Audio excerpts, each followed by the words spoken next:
My name is Peter Wayland, Hello. I'm David. and if you'll indulge me, I'd like to change the world. I understand human emotions. We are the gods now.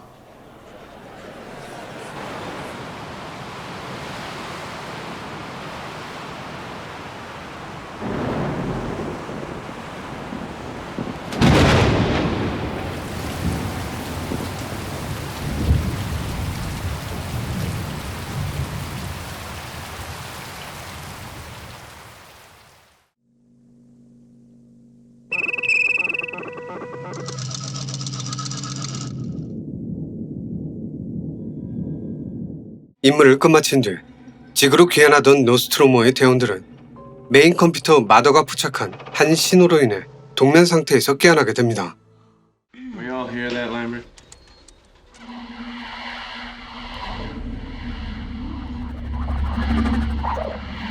지적 생명체의 존재 가능성, Intelligent origin must be 그에 대한 단서를 접하고도 외면한다면 보수를 전액 몰수한다는 게 회사의 내부 방침이었기에 이들에겐 선택권이 없었습니다. 지금까지 일한 수당을 받기 위해선 원치 않더라도 그곳으로 가야만 했으니까요. equatorial orbit nailed. 9, 8 seconds on 착륙 과정에서 생겼던 예상치 못했던 문제. 하지만 수리와 임무는 별개의 사안이었기에 함장은 2명의 대원을 차출해 그들과 함께 수색을 나갑니다. 그리고는 얼마 지나지 않아 신호의 근원지를 찾아내죠.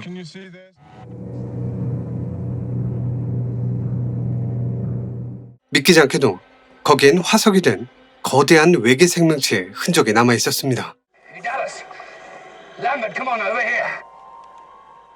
한편 함내에 남아있던 리플린, 마더가 포착했던 신호가 경고였다는 걸 알아내게 되고 그 사실을 급하게 수색대에게 전화를 했지만 불안정한 통신 탓에 그녀가 할 수 있는 건 아무것도 없었습니다. 그저 기다리는 것도 말이죠. 그리고 그 기다림은 얼마 지나지 않아 악몽으로 돌아오게 됩니다.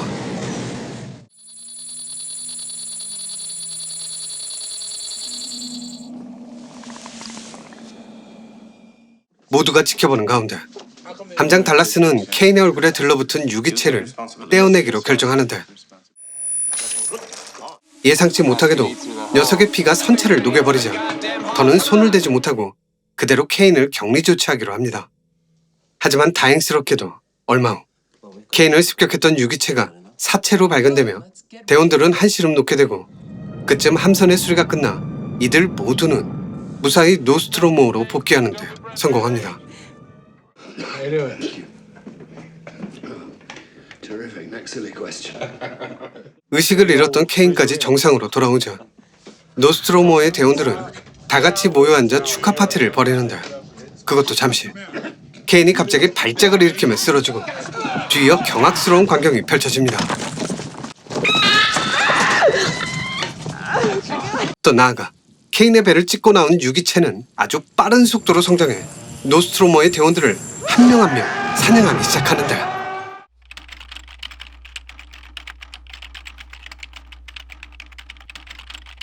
영화는 리들리 스콧 감독의 작품입니다. 그는 1965년 동생 토니 스콧을 주연으로 한 27분짜리 단편영화 소년과 자전거로 연출에 처음 도전을 했고 12년 뒤인 1977년 결투자들이라는 작품으로 감독 데뷔를 하게 됩니다. 2년 뒤인 1979년엔 에일리언의 감독을 맡으며 단 2편 만에 그의 천재성을 세상에 알리게 됐고 다시 3년 뒤 1982년엔 블레이드 러너까지 내놓으며 자신의 가치를 스스로 증명하기에 이릅니다. 하지만 이 작품은 안타깝게도 개봉 당시에 비평가들에게 좋은 평가를 받지 못했습니다. 또한 흥행에도 실패하면서 그에게 좌절을 안겨다 주기도 했죠. 물론 지금에 와서 SF 장르를 대표하는 명작의 반열에 올라있지만요.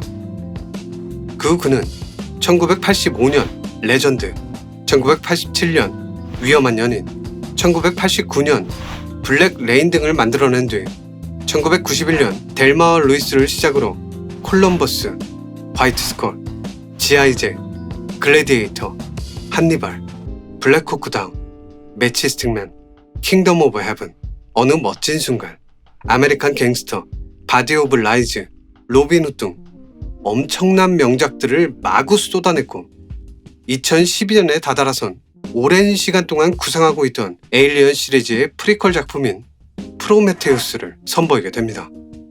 이때 그의 나이 만 74세, 한국 나이론 76세. 하지만 나이야 어찌됐건 그의 열정은 사그러들지 않았고 이듬해 카운슬러를 시작으로 2014년 엑소더스, 신들과 왕들, 2015년 마션, 2017년 에일리언 프리퀄 시리즈의 2부인 에일리언 커버넌트와 올더 머니 두 편을 만들어내며 진정한 노획장이 뭔지를 과시하고 있습니다. 더 놀라운 건 지금까지 소개한 영화들이 그의 필모그래피에선 단지 감독 파트에 지나지 않는다는 겁니다. 프로듀싱, 기획, 제작까지 합치면 그의 손에서 탄생한 작품들이 이렇게나 많아지니까요. 누군가는 그를 보며 천재라 말하고 또 누군가는 이렇게 말하기도 합니다. 가장 위대한 영화 감독을 위한 자리를 하나만 비워둬야 한다면 주저없이 그에게 그 자리를 주겠노라고. 감독 리들리 스콧. 그는 분명 흥행면에선 기복이 있는 감독이긴 했지만 그것과는 별개로 그가 만든 대부분의 작품들은 찬사를 받기에 합당하다고 생각합니다.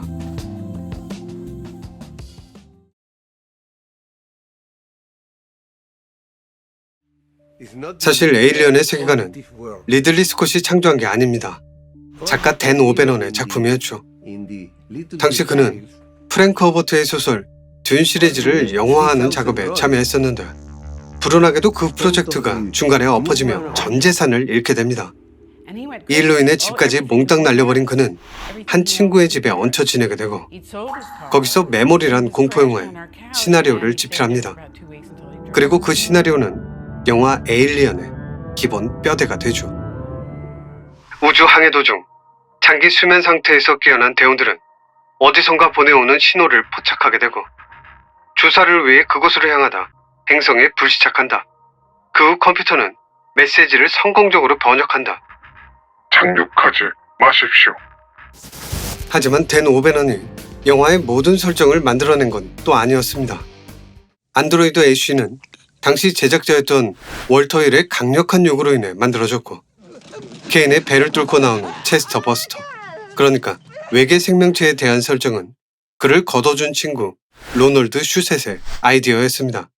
참고로 댄 오베넌은 자신이 직접 감독까지 하길 바랬지만 제작사는 그를 믿지 못했다고 합니다. 연출 경험이 전무했기에 20세기 폭스사 입장에선 당연히 그럴 수밖에 없었죠.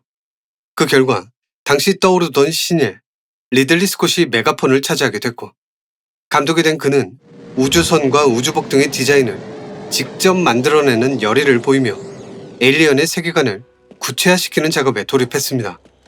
문제는 외계 생명체의 디자인이었습니다. 듣도 보도 못한, 단 한 번도 접한 적 없는 그런 우주 생명체를 만들길 원했으니까요. 하지만 그 문제를 해결하는 데는 그리 오랜 시간이 걸리진 않았습니다. 오베넌이 소개시켜준 한 남자, 그가 그에 대한 답을 제시했기 때문이죠.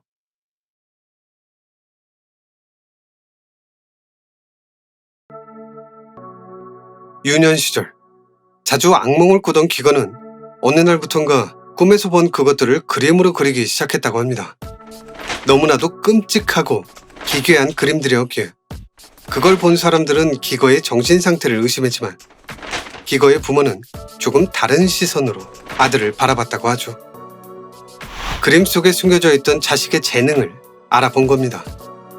그렇게 취리히의 응용미술학교로 보내진 기거는 초현실주의 화가 살바도르의 눈에 띄게 되고 그의 소개로 한 남자와 만나게 되는데 특이함으론 그 누구에게도 절대 뒤지지 않을 알레한드로 조드로프스키였습니다.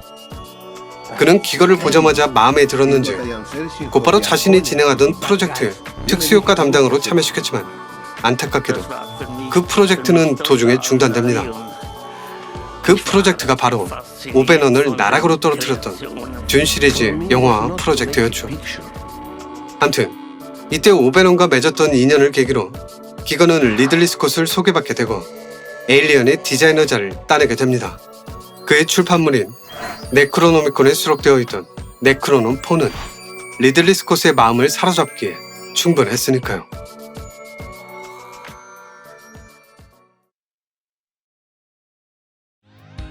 (1979년) 에일리언을 시작으로 1986년 에일리언즈, 1992년 에일리언 3, 1998년 에일리언 4까지 에일리언은 약 20년에 걸쳐 시리즈가 진행된 뒤 막을 내렸는데 원래 이 영화는 시리즈로 계획된 작품이 아니었습니다. 당시 스타워즈, 미지와의 조우 같은 작품들이 대박을 치자 20세기 폭스는 우리도 우주를 배경으로 영화를 제작하자며 시나리오를 검토했고 그러다 댄 오베넌의 시나리오를 보고 투자를 결정했습니다. 하지만 성공에 확신이 없었던지라 예산을 아주 적게 책정해 저예산으로 제작하려 했죠. 당연히 감독이었던 리들리 스콧의 귀에도 이 이야기가 흘러들어갔는데 그는 좌절하지 않고 모든 장면을 콘티로 그려내 20세기 폭스타에 제출했다고 합니다. 그 결과 예산을 2배로 타냈는데 성공했고요. 물론 그렇다고 해서 많은 제작비는 아니었던지라 늘 예산과의 싸움을 해야 했는데 그 대표적인 장면이 바로 이 장면입니다.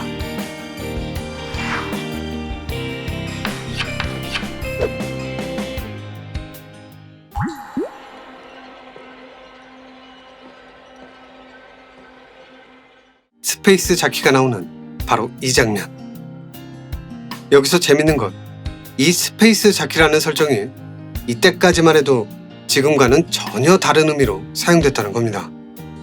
당시 폭스사는 단 한 번 나오는 이 장면을 위해 왜 제작비를 낭비해야 하냐고 반대를 했고 그런 그들을 이해시키기 위해 리들리 스콧은 이렇게 말했다고 합니다.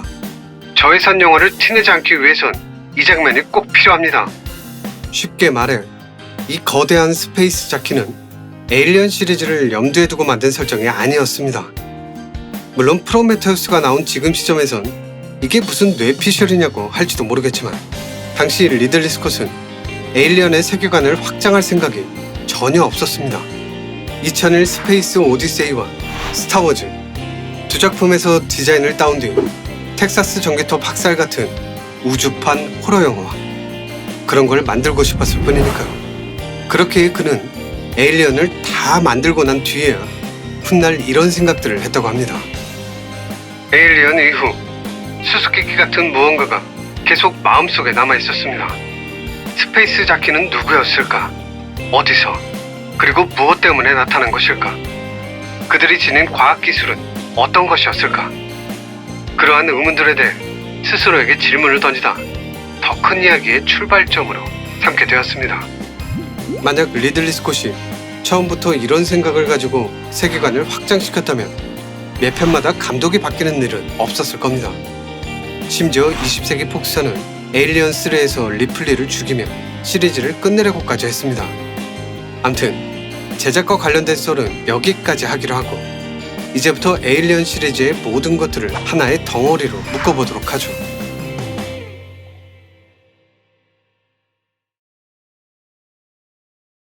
Holloway! Charlie! 2089년 스코틀랜드 스카이 섬에서 한 벽화가 발견됩니다. 최소 35,000년 전에 그려진 벽화였는데 Maybe older.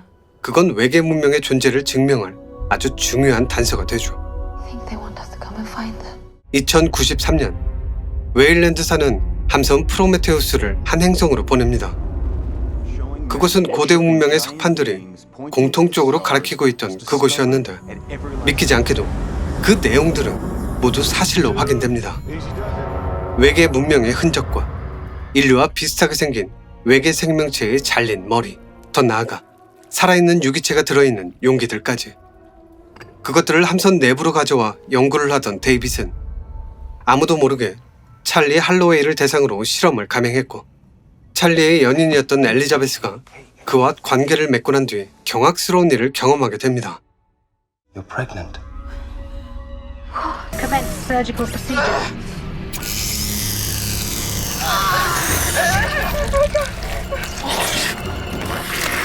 인류의 기원을 찾는다던 프로젝트는 변명에 불과했습니다. 실상은 단 한 사람을 위한 프로젝트였죠. 웨일랜드사의 창업주 피터 웨일랜드. 죽음을 앞두고 있던 그는 오직 자신의 생명을 연장시키기 위해 모두를 속인 채 도박을 감행했던 겁니다. Save you from what? Death, of course. 하지만 그의 발행과 달리 엔지니어는 자신들이 만들어낸 피조물을 보며 불쾌함을 내비치다 이내 적대감을 드러냈고, 그로 인해 영생을 갈망하던 피터 웨일랜드의 꿈은 산산조각 나버립니다. 동시에 인간과 접촉했던 유기체들이 변이를 일으키며 프로메테우스에 타고 있던 대원들과 엔지니어를 습격했고,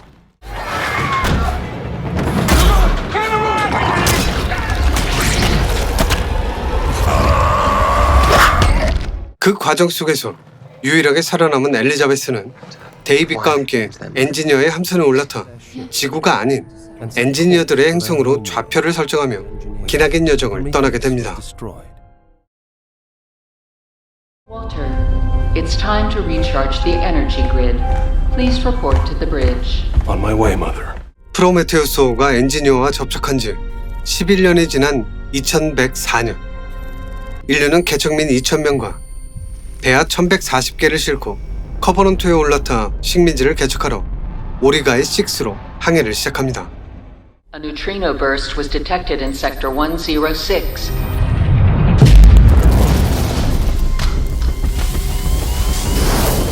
하지만 중간에 사고가 나 개척민 47명과 선장을 잃게 되고, 그 일을 수습하는 사이 정체불명의 신호를 포착합니다.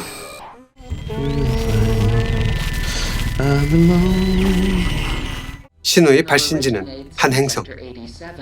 오리가의 6보다 인간이 살기에 더 적합한 환경이라는 마더의 분석이 끝나죠. 커버넌트호의 대원들은 오랜 회의 끝에 직접 그것을 둘러보기로 결정하는데, 얼마 지나지 않아 엔지니어의 함선이 발견됩니다. What the fuck is this? 그리고 뒤이어 끔찍한 일이 벌어지기 시작하죠. We have an issue. We're heading back to Lander. Repeat, we are returning to the Lander.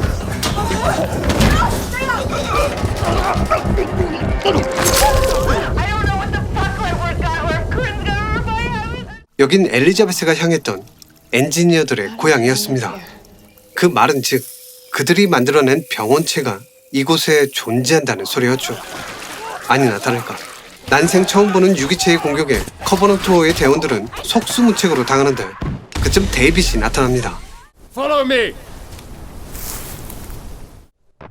이곳에 착륙하기 직전 사고가 벌어졌고, 그로 인해 함선에 실려있던 병원체들이 대기에 흩뿌려지며 엔지니어들이 전원 몰살당했다는 게 데이빗의 말이었는데, 그건 거짓말이었습니다. 그는 계획적으로 엔지니어들을 공격했고 실험에 실험을 거듭해 완벽한 유기체를 만들어낸 뒤 최종 테스트를 위해 인간들을 기다리고 있었을 뿐입니다. 물론 이러한 사실을 알리 없는 커버넌트호의 대원들은 데이빗에게 놀아나며 큰 희생을 치르게 되고, 그 과정 속에서 데이빗 또한 죽음을 맞이합니다. 자신과 같은 바디를 공유하던 또 다른 안드로이드 월터가 모든 걸 눈치챘기 때문이죠. 결과적으로 모든 사건이 마무리될 즈음에 남은 생존자는 단 3명. 월터, 다니엘슨, 테넷이 뿐이었습니다.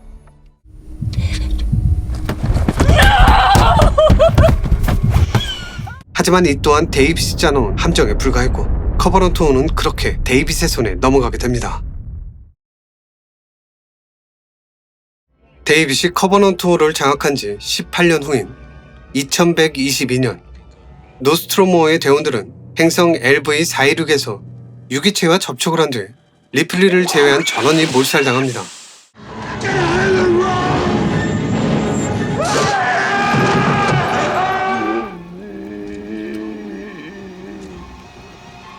다행스럽게도 무사히 노스트로모를 빠져나온 리플리는 작은 셔틀 안에서 오랫동안 잠이 들게 되죠.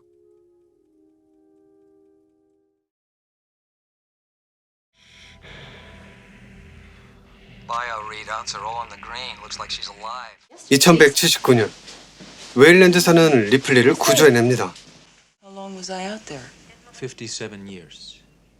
무려 57년이나 지났다는 말에 리플리는 혼란스러움을 감추지 못하는데, 얼마 후 그보다 더 당황스러운 광경이 펼쳐집니다.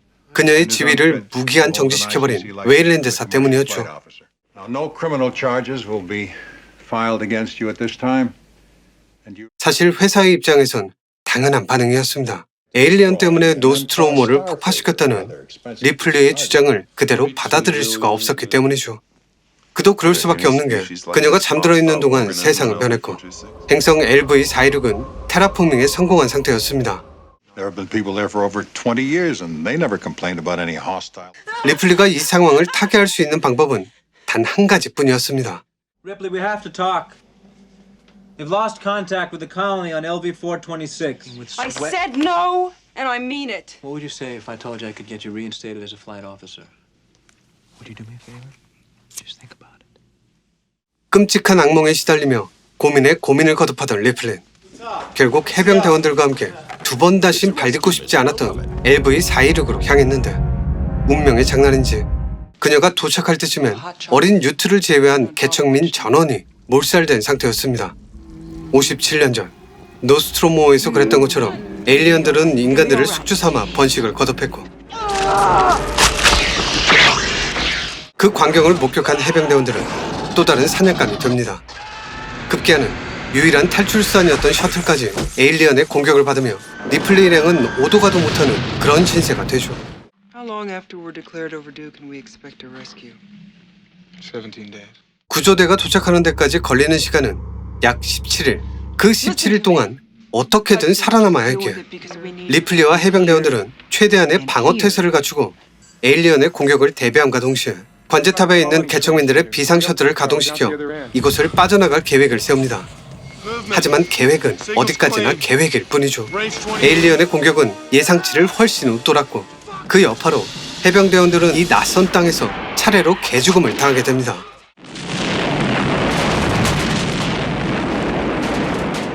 한편 유트와 함께 도망치던 리플리는 퀸 에일리언과 마주치며 절체절명의 위기를 겪게 되지만 때마침 나타난 비숍 덕분에 가까스로 탈출에 성공합니다.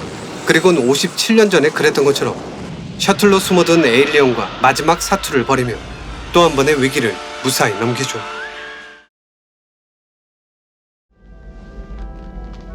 Are we gonna sleep all the way home? All the way home. 동면에 들어갔던 리플리 일행은 얼마 지나지 않아 한 행성에 불시착합니다. 피오리아 161, 일명 퓨리 161로 불리는 범죄자, 그 중에서도 남자들만 모여있는 수용소 행성이었죠. Where are the others? They didn't make it. What? They didn't survive. 불시착과 동시에 생을 다했다는 힉스 상병과 뉴트의 소식에 리플리는 슬픔에 빠지지만 그것도 잠시. 그녀의 눈에 에일리언의 흔적이 포착됩니다. What's the matter? Where is she? It is perfectly clear that she drowned. What? I told you. We have to make sure how she died. Ergo, she drowned. 뉴트의 뱃속에 에일리언이 없다는 걸 확인하고 나서야 리플리는 안도의 숨을 내쉬는데 안타깝게도 얼마 지나지 않아 그녀의 우려는 현실이 됩니다. 힉스와 뉴트의 장례식이 치러지는 사이 죽은 들소의 몸에서 에일리언이 태어났기 때문이죠.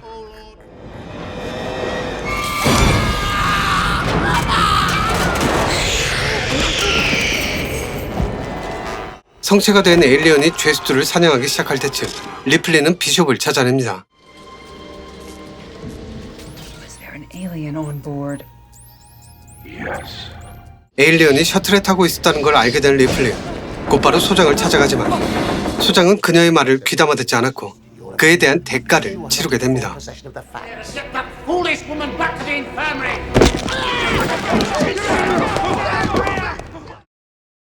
5명. 5명의 사람이 희생되고 나서야 모두가 상황의 심각성을 깨닫게 되는데 문제는 그걸 알아도 맞서 싸울 방법이 전혀 없다는 겁니다. Weapons, is that correct? 여긴 무기가 허락되지 않는 교도소였으니까요. 물론 그렇다고 해서 마냥 당할 수만은 없었기에 리플리는 대응책으로 불을 이용하기로 결심합니다. 적어도 LV-416에선 에일리언들이 불의 약한 모습을 보였으니까요. 하지만 여러 복합적인 요인들로 인해 계획은 틀어지게 되고 최악의 상황으로 내몰리게 됩니다. 더 절망스러운 건 리플리의 뱃속에 퀸 에일리언이 자라나고 있었다는 겁니다. 자포자기하는 것도 잠시. 에일리언이 자신을 공격하지 않았던 이유가 바로 그 때문이었다는 걸 깨닫게 된 리플린.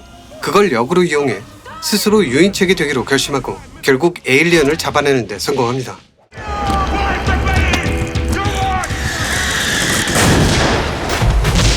그 후 그녀는 뒤늦게 나타난 웨이랜드사의 담당자 눈앞에서 스스로 용광로로 뛰어드는 선택을 하며 그들이 탐내던 뱃속의 퀸 에일리언과 함께 눈을 감게 되죠.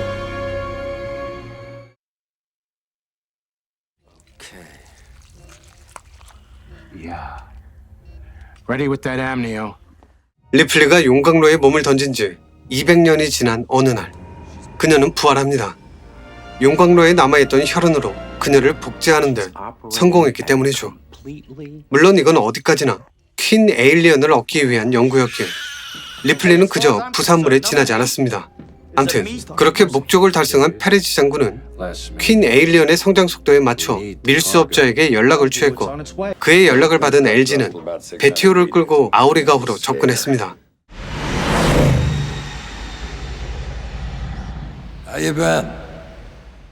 베티오가 가져온 화물은 에일리언의 숙주로 쓸 사람들이었죠. 물론 사람을 납치한다는 건 불법적인 일이었기에 그만한 대가를 치러야 했습니다. Elgin, these were very, very hard to come by. So was our cargo. 한편 베티오의 대원 중 한 명이었던 콜은 동료들 몰래 금지 구역으로 넘어가 리플리에게 접근했고 그 사실을 알게 된 닥터 위레는 에일리언에 대한 정보가 새나가는 걸 방지하고자 그녀를 포함한 그녀의 동료들까지 모두 죽이려 했는데 그때 생각지도 못한 문제가 터지고 맙니다. 급속도로 성장한 에일리언들이 케이지를 뚫고 나가 버린 거죠. Your attention, please. Security brief. 그러자 페레지 장군은 상황의 심각성을 깨닫고 대원들을 탈출시키려 했지만 사방으로 미쳐 날뛰는 에일리언들을 막기엔 역부족이었습니다. 더 큰 문제는 이 일로 인해 함선의 시스템, 그러니까 비상사태 시 지구로 자동 귀환하게 만드는 프로그램이 작동되기 시작했다는 겁니다. 이대로 지구로 귀환한다면 인류의 멸망은 불보듯 뻔했기에 생존자들은 아우리가호를 자폭시키기로 결정하는데 곳곳에서 숨통을 조여오는 에일리언들과 닥터 위렌의 배신으로 상황은 점점 더 최악으로 치닫게 됩니다. 더 심각한 건 그 혼란 속에서 새로운 타입의 에일리언이 태어났다는 거죠. 리플리를 끌고 간 뒤 그녀와 육체적 관계를 맺었던 퀸 에일리언의 작품이었습니다. Cole, we have to go. 결론적으로 리플리는 지구를 지켜내는 데 성공합니다. 새로운 타입의 에일리언을 소멸시킨과 동시에 아우리가호를 날려버리는데도 성공했으니까요.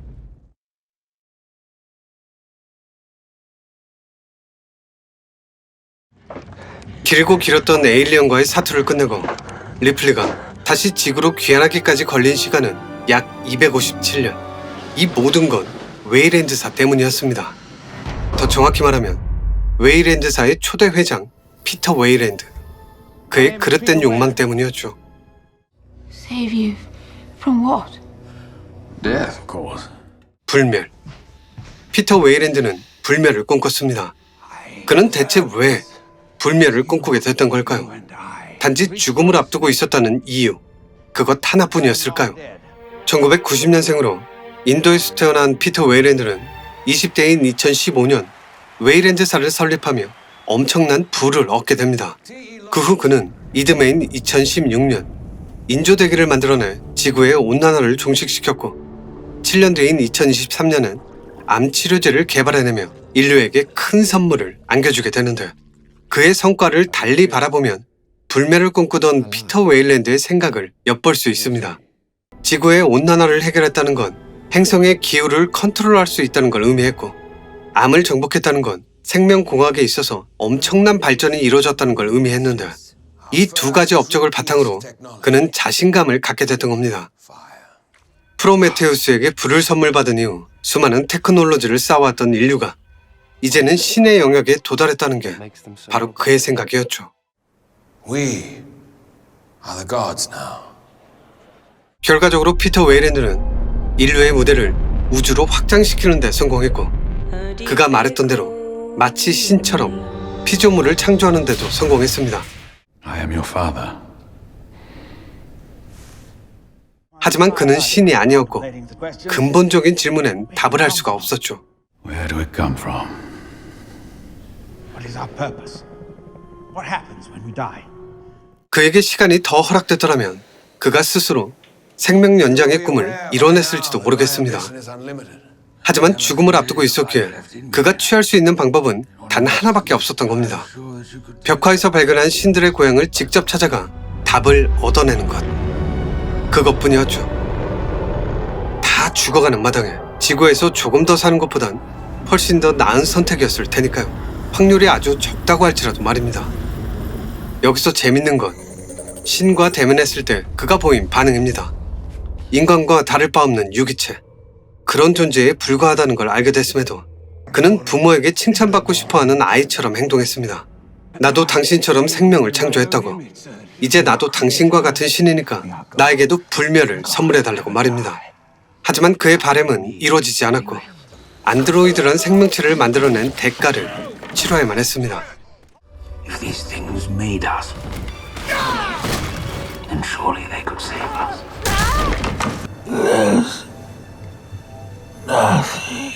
이 일로 인해 인류는 프로메테우스와 같은 형벌을 받게 됩니다.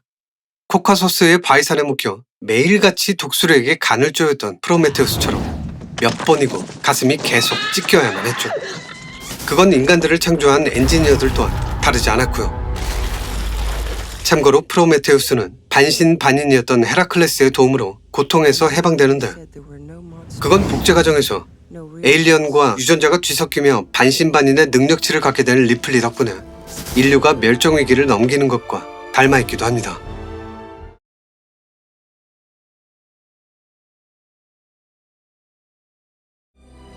복제된 리플리가 8번의 시도 끝에 성공적으로 만들어진 것처럼 데이빗 또한 7번의 시행착오를 거치고 나서야 완성된 8번째 모델이었습니다. 리플리와 데이빗에겐 왜 8번째 모델이란 설정이 붙은 걸까요? 그건 아마 숫자 8이 가진 상징성과 의미 때문이었을 겁니다. 동서양을 막론하고 이 숫자 8에는 다양한 의미들이 담겨 있는데 그중 가장 대표적인 게 새롭게 태어남이라는 뜻입니다. 리플리는 복제 과정에서 에일리언과 유전자가 뒤섞이며 새로운 타입의 인류로 다시 태어났고 데이빗 또한 로봇과 사람이 뒤섞인 그런 종류의 안드로이드였죠. 데이빗에겐 특별한 능력이 있었습니다. 인간들처럼 무언가를 창조해내는 능력이었죠. 그건 곧 그가 질문을 던질 수 있을 정도의 사고체계를 가진 또 다른 종류의 생명체였다는 걸 의미했습니다. 정해져 있는 알고리즘 안에서만 움직이는 여타 안드로이들과는 달리 고차원적인 질문들을 품고 있었으니까요. If you created me, who created you? 피터 웨이랜드가 불편한 심기를 드러내며 차를 따르라고 명령하던 이 장면. 이때 데이빗의 표정을 살펴보면 그의 특성을 쉽게 찾아낼 수 있습니다. Bring me this tea, David. Bring me the tea. I was not made to serve. Neither were you. 더 나아가 비슷한 일들이 반복될수록 데이빗의 의무는 커져만 갔고 종국에 가서는 인간을 자신보다 열등한 존재로 인식한 뒤 Entirely unworthy of his creation.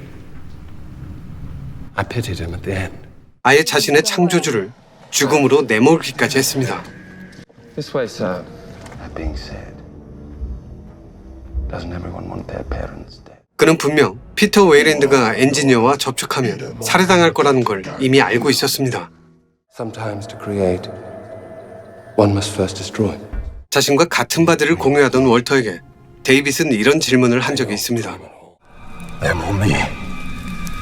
Serve in heaven or reign in hell. 그리고 엘리자베스에겐 이렇게 답을 한 적도 있죠. Where did he come from? Paradise. 그는 복종이 아닌 지배를 선택했습니다. 인간의 창조주인 엔지니어들을 말살시켰던 이유이자 인간을 멸종시킬 에일리언을 만들어냈던 이유. 그건 그가 신이 되려 했기 때문입니다. 엔지니어가 그랬고 피터 웨이랜드가 그랬던 것처럼 말이죠. What do you believe in, David? Creation. Look on my works, ye mighty, and spare.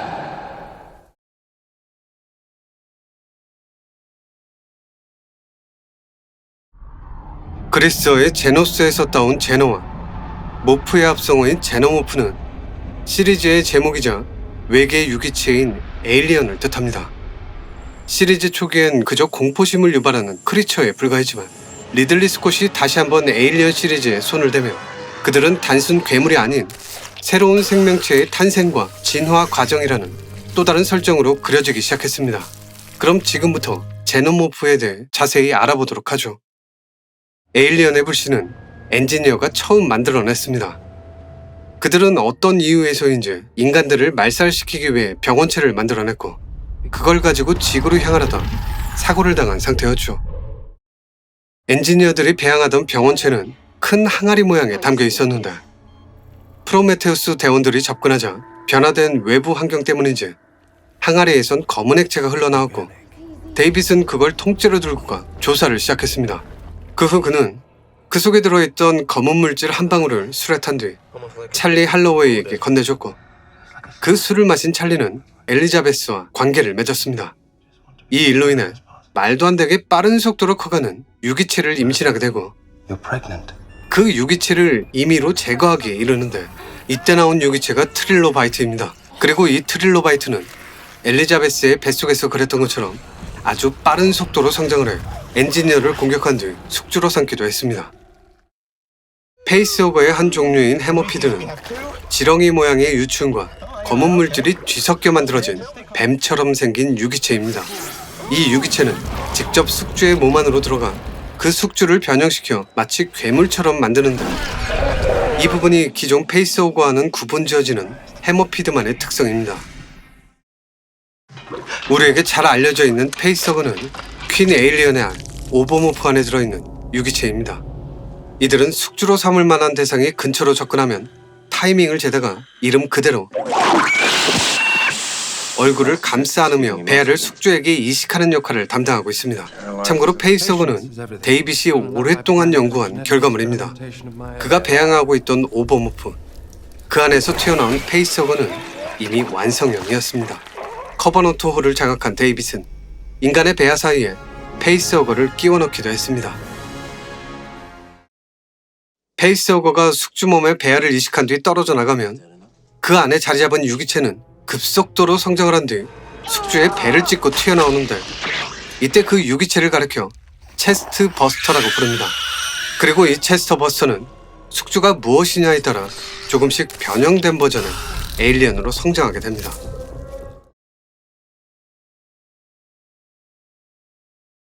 디코는 엔지니어를 숙주 삼아 태어난 에일리언입니다. 모든 에일리언 형태의 시초, 그러니까 프로토타입의 에일리언이라고 생각하면 될 것 같네요. 특징으론 뾰족한 뒤통수와 꼬리가 없다는 것. 페이스워커를 통해서가 아닌 작은 포자를 이용해 인간의 피부에 스며들어 그들을 감염시킨 뒤 등을 뚫고 튀어나오는 녀석을 네오모프라고 합니다. 네오모프 또한 뾰족한 뒤통수를 가지고 있지만 그들은 디콘과는 달리 꼬리를 가지고 있습니다. 피부색 또한 보다 인간에 가깝고요. 에일리언 3에 등장했던 러너는 동물을 숙주 삼아 태어난 에일리언입니다. 극장판에선 개, 감독판에선 소안에서 튀어나왔죠. 그래서인지 러너는 동물의 습성을 그대로 보여주고 있습니다. 직립보행이 아닌 사족보행이라든가 종족 보존의 목적으로 숙주를 사냥하던 다른 에일리언들과는 달리 그냥 닥치는 대로 눈에 보이면 사냥을 하는 습성을 가지고 있습니다. 유보는 복제된 리플리와 그녀의 몸에서 꺼내진 퀸 에일리언 사이에서 태어난 새로운 타입의 에일리언입니다.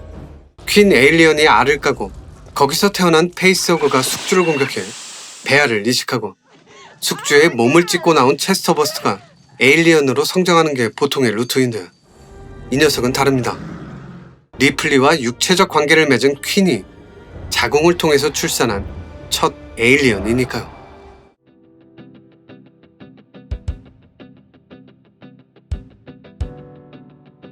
잠깐 TMI를 하겠습니다. 50분이 넘어가는 이 리뷰를 왜 처음부터 다시 만들고 있는지, 이 미친 짓을 왜 하고 있는지 이유 3가지에 대해서. 첫 번째, 살바도르 달리를 소개할 때 연도 부분에 오타가 있었습니다. 그 오타가 거슬려서 다시 작업하는 건 절대 아니고, 이 부분을 지적하면 보통 대부분은 같이 장난치며 웃어 넘겼는데 선 넘는 애들은 와, 감당이 안 되더라고요. 숫자 하나 오타 냈다고 부모님의 안부를 어찌나 궁금해하는지 더는 방치할 수가 없었습니다. 그리고 두 번째는 뉴본의 탄생과 관련된 댓글이었습니다. 비슷한 내용의 댓글들이 너무 많이 달렸거든요.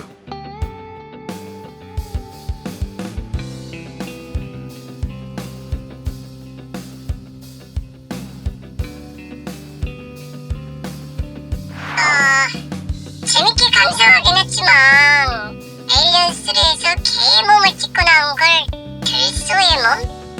에일리언 4에서 리플리와 관계를 갖고 만들어진 새로운 에일리언?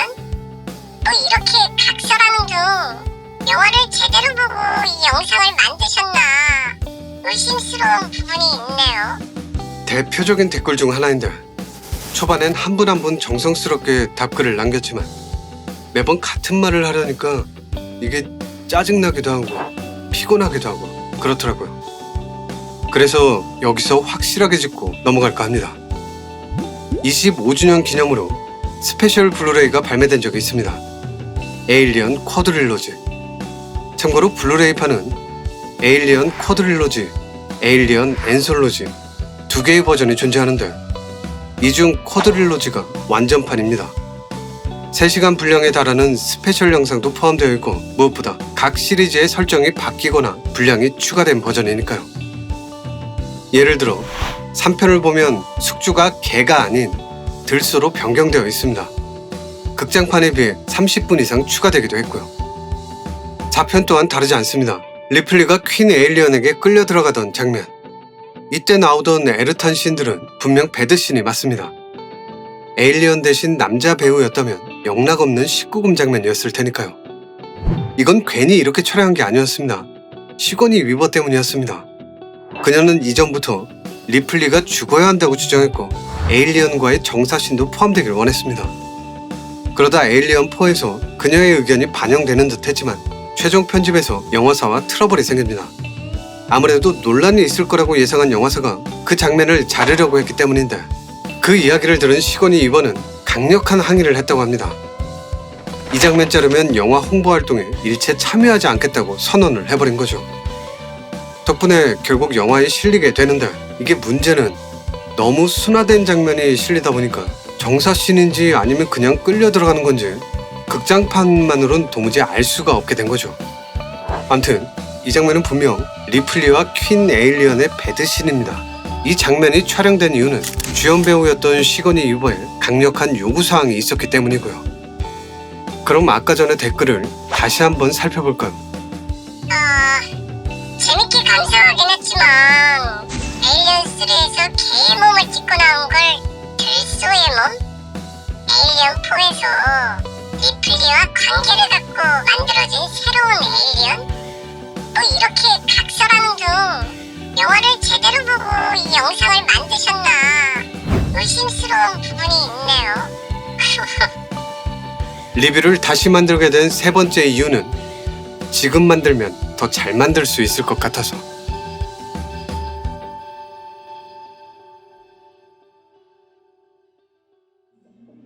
에일리언 시리즈를 단순히 바라보면 외계에서 벌어지는 우주 생명체와의 사투 정도로 요약할 수 있겠지만 조금만 더 깊게 들여다본다면 보다 더 많은 이야기들을 찾아낼 수 있습니다. 에일리언 1에선 자본주의 사회의 모습을 그대로 찾아볼 수 있습니다. 파커와 브렛은 틈만 나면 돈을 밝혔는데 그러한 둘의 모습은 블루컬러 노동자들의 현실을 적나라하게 보여주는 장치였습니다. 힘든 육체 노동은 주로 둘이 다 하면서 돈은 적게 받고 대우는 열악하고 노동 환경 또한 끔찍했습니다. 그래서 이 둘이 불만을 가졌던 겁니다. 하지만 사측은 보너스 얘기를 하는 그들의 말을 귀담아 듣지 않았고 오히려 남은 급여를 지급하지 않을 수도 있다며 협박을 가했는데 이건 사회의 단면을 여실히 보여주는 장면이기도 합니다. 더 나아가 직원들의 안전이야 어찌됐건 회사의 이익만을 최우선시하는 웨이랜드사의 모습 또한 전혀 낯설지가 않습니다. 그리고 이러한 웨이랜드사의 설정은 시리즈 전반에 걸쳐 깔리게 되죠. 에일리언 2는 SF 호러물에서 액션으로 장르가 바뀌며 보다 더 스케일이 커졌고 오락적인 요소가 많이 추가됐는데, 그래서인지 에일리언 시리즈 중 유일하게 주제의식을 찾기 힘든 작품입니다. 그래도 굳이 찾아보자면 흘러버린 세월 때문에 딸을 잃게 된 리플리가 뉴트라는 아이를 만나게 된 뒤에 그 아이에게 모성애를 뿜뿜하며 아픔을 치유하게 된다는 것 정도. 물론 돈만 밝히는 웨이랜드사의 모습은 이 작품에서도 여전하고요. Bad call. These people are dead, Burke! Don't you have any idea what you've done here? 에일리언 3는 종교와 관련된 주제의식이 담겨 있습니다. 노동 교도소에 수감되어 있던 죄수들은 종교를 믿고 있었습니다. What kind of religion? Some sort of apocalyptic millenarian Christian fundamentalist. 그들은 이곳에서 구원을 바라며 신을 향해 소리쳤습니다. 왜 죄 없는 어린 양이 희생되어야 하느냐고. 고통은 왜 있는 거냐고. 하지만 신은 답하지 않았고 오히려 그들을 방치하며 더 큰 시련을 내려줬는데, 이건 현실의 종교와 많이 닮아 있습니다. We give you thanks, O Lord. The wrath has come and the time is near for us to be judged. 에일리언 4에선 생명공학과 윤리에 대해 다루고 있습니다. 리플리는 자신이 복제되기 전 수차례의 실패가 있었다는 걸 알게 된 후 큰 충격에 빠지는데, 이 장면은 우리 모두가 한 번쯤은 곱씹어 볼 만한 아주 중요한 화두를 제시했다고 생각합니다. 나 좀 죽여달라고 힘겹게 말하는 또 다른 리플리는 사람인 걸까요? 아닌 걸까요? 복제 과정에서 에일리언과 DNA가 섞인 리플리 또한 사람인 걸까요? 아닌 걸까요? 더 나아가 사람이 되고 싶어 했던 안드로이드 콜은 어떻게 봐야 할까요? 그녀는 분명 사람보다 더 인간미가 넘쳤고 심지어 본인의 의지로 베티오로 잠입한 뒤 리플리에게 접근해 그녀를 죽이려 했습니다. 누군가의 명령이나 프로그래밍된 대로 움직인 게 아니었단 소리죠. 그렇다면 그녀를 어떤 존재로 봐야 하는 걸까요? 그럼에도 불구하고 안드로이드로만 봐야 하는 걸까요? 프로메테우스와 에일리언 커버넌트는 인류의 기원에 대해 다루고 있는 듯하지만 본질은 철학입니다. 우리는 어디에서 왔는가? 신은 우리를 왜 만들었는가?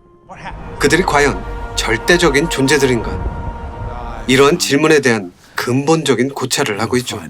물론 정답을 대놓고 알려주고 있진 않지만 그 부분에 대한 답을 영화를 통해서 충분히 전해주고 있기도 합니다.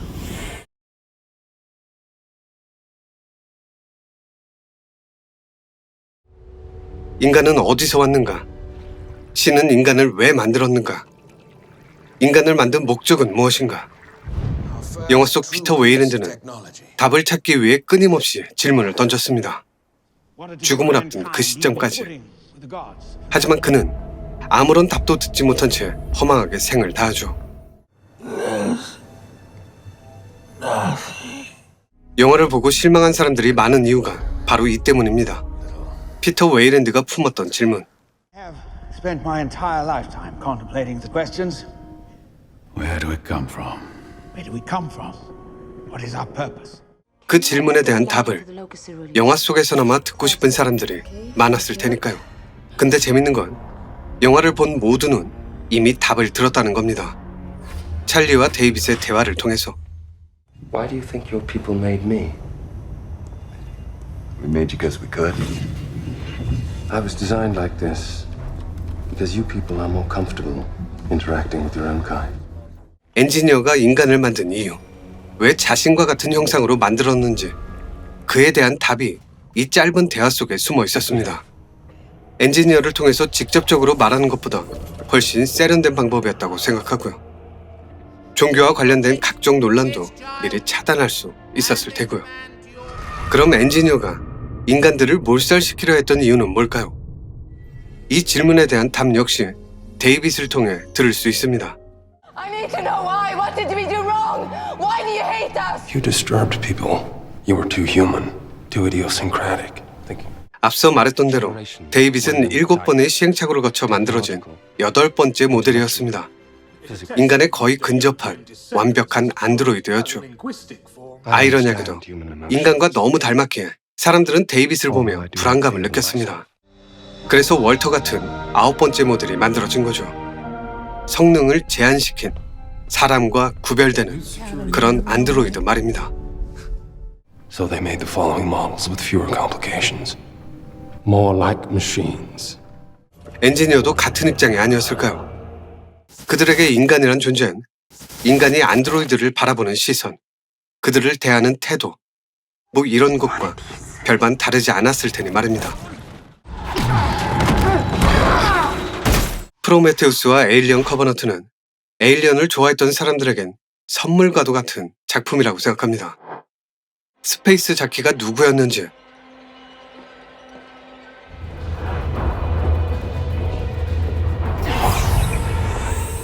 에일리언이 어떻게 탄생하게 됐는지, These enviable unions.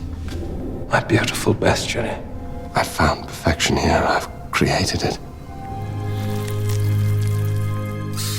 상상의 나래를 펼치게 만들었던 가장 큰 두 가지의 질문에 대한 답을 명확하게 보여줬으니까요. 문제는 또 다른 질문들이 생겨났다는 겁니다. 엔지니어란 설정이 너무 매력적인지라 이들의 이야기를 가까이서 듣고 싶은 그런 종류의 질문 내지는 욕구 말입니다. 참고로 에일리언 프리퀄 시리즈의 세계관은 제카리아 시친이 써냈던 수메르 문명의 세계관과 아주 유사합니다. 외계 문명의 인류 개입설, 관련 이야기를 이 리뷰에서 풀기는 좀 그렇고 나중에 따로 썰을 풀어보도록 하죠.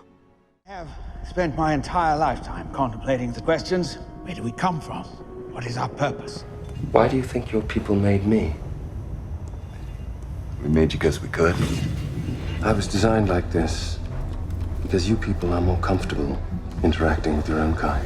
I need to know why. What did we do wrong? Why do you hate us? You disturbed people. You were too human, too idiosyncratic. Can you imagine how disappointing it would be for you to hear the same thing from your creator?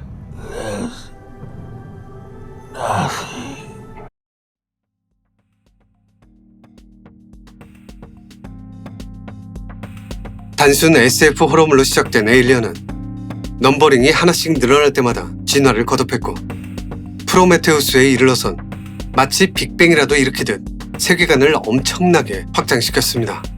그건 단 한 사람이 이뤄낸 업적이 아니었죠. 엔지니어, 데이빗, 그리고 인간이 에일리언의 탄생에 모두 관여했듯 영화 역시 그러했습니다. 제작자 월터 힐, 작가 댄 오베너, 디자이너 기거, 그리고 4명의 영화감독 리들리 스콧, 제임스 카메론, 데이빗 핀처, 장피에르 주네, 이들 모두의 손길을 거쳐 만들어진 작품이었습니다.